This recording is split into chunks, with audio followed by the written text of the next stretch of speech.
தம்பி ஹாலில் அந்த மாதிரிலாம் விட்டுட்டு நான் வேலை செய்கிறேன். அங்கே போனோன்னா அப்படி வேலை செய்ய முடியாது. கமெண்ட்ஸ் இப்போ தான் ஃப்ரெண்ட்ஸ் வருதே. நான் சாப்பிட்டேன் அக்கா.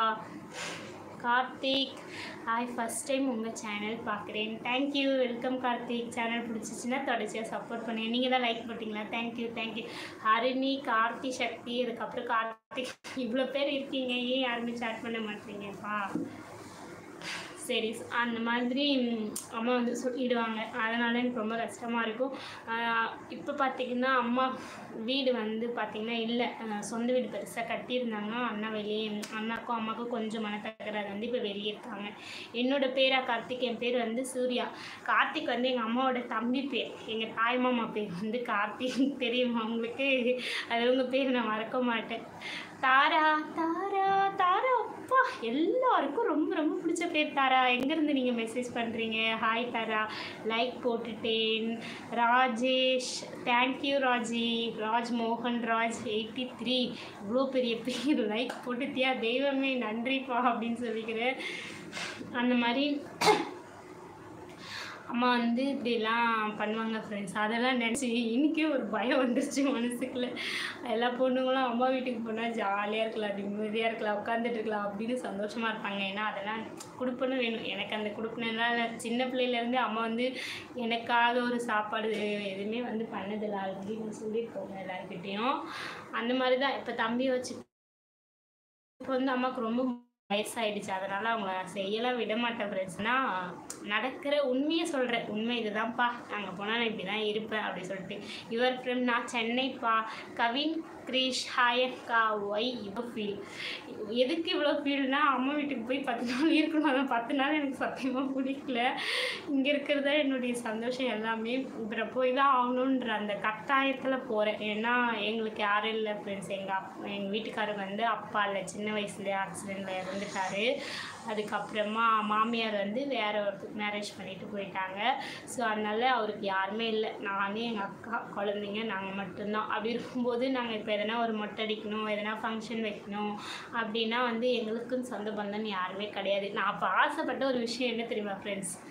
யூடியூப்பில் சம்பாதிக்கிறத விட நிறையா ரிலேஷன்ஸ் வந்து நமக்கு கிடைச்சாங்கன்னா, நாளைக்கு இது நான் பார்ப்பேன், நிறைய சேனல்லாம் பார்ப்பேன். எதனா பர்த்டே ஃபங்க்ஷன்லாம் வந்தால் யூடியூப் மூலயமா இருக்க ஃப்ரெண்ட்ஸ் தான் நிறைய போவாங்க. அந்த மாதிரி நமக்கு நாளைக்கு நம்ம பிள்ளைங்களுக்கு வரமாட்டாங்களான்னு நான் எத்தனையோ கனவு கண்டிருக்கேன்.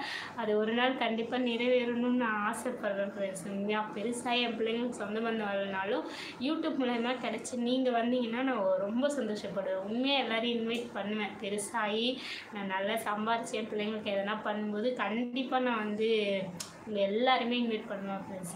இன்றைக்கி வந்து யாரும் இல்லாதால் தான் நான் அங்கே போகிறேன். அவங்க என்னை ரொம்ப அசிங்கப்படுத்துவாங்க, ரொம்ப கேவலப்படுத்துவாங்க. எல்லாமே எனக்கு தெரியும்.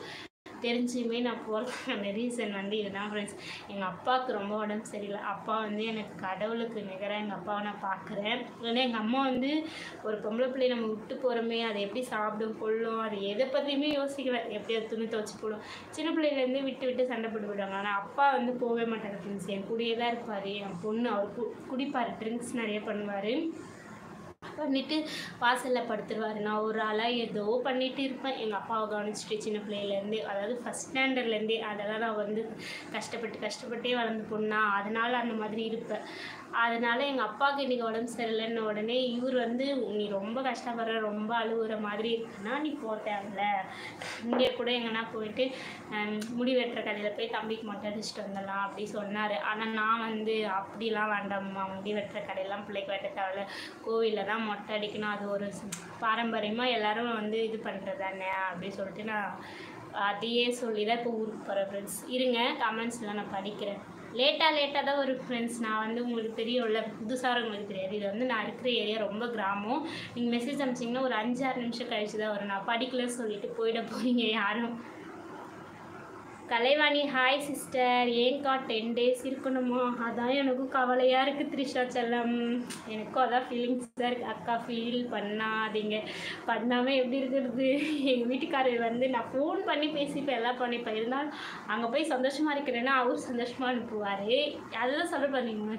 இங்கே எங்களுக்கு பணம் இல்லை, எதுவுமே இல்லை அப்படின்னாலும் எங்கள் வீட்டில் அன்பு இருக்கும். நாங்கள் சண்டை போட்டுக்க மாட்டோம். காலையிலேருந்து நைட்டு வரைக்கும் ஒரு ரிலாக்ஸாக போவோம். ஆனால் அங்கே அப்படி கிடையாது. குத்தி காமிப்பாங்க, திட்டிகிட்டே இருப்பாங்க. அது கொஞ்சம் கஷ்டமாக தான் இருக்கும். பார்த்துக்கலாம், விடுங்க.